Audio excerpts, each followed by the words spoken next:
Di situ berpikir kritis di bab pertama. Di bab pertama. Sama kayak di Al-Quran, perintah pertama bacalah.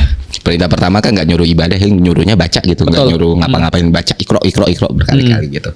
Nah, berpikir kritis itu mulai dari pertanyaan kan. Kita selalu mempertanyakan dan melihat semua posibilitas yang ada, kemungkinan yang ada, dan benar kata Raymond tadi, semakin bisa, bukan berarti vertical thinking itu kita pattern recognition nih, kita dari kecil dididiknya kayak gini, urutannya seperti ini, bukan berarti itu hal yang salah ya. Tapi ketika kita tambah dengan kemampuan berpikir menyamping, melihat berbagai perspektif, melihat berbagai kemungkinan, nah semakin kita menyadari sesuatu hal, sederhananya kayak gini, semakin kita menyadari sesuatu hal, seharusnya yang semakin bertambah adalah pertanyaan.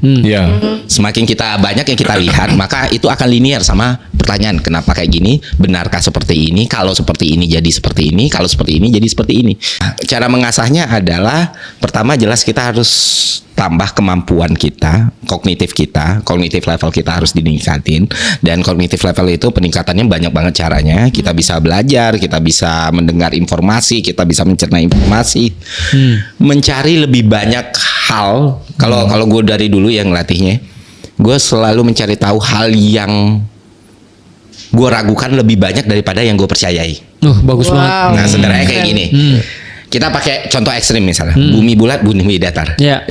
Gue percaya bumi itu bulat, dan Maka memang bumi itu bulat. Yang lu cari sebaliknya. Yang gue cari sebaliknya adalah kayak gimana orang bisa memahami bumi ini datar, dan itu lebih dalam, dan itu benar-benar secara objektif mencoba mencari tahu. Kemungkinannya cuma dua. Satu, ya kita bisa berubah. Kita benar-benar bisa berubah kalau emang itu benar-benar benar ya. Kedua, ya kita bisa memahami cara orang berpikir seperti apa, kok bisa mereka mikir kayak gitu, dan itu jadi added value juga untuk kita. Balik lagi, kenapa kita harus berpikir kritis, bukan untuk keren-kerenan atau apa, hidup kita jadi lebih enak. Udah itu gitu loh yang orang harus pahami.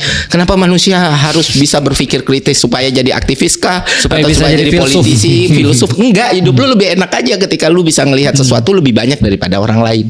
Nah,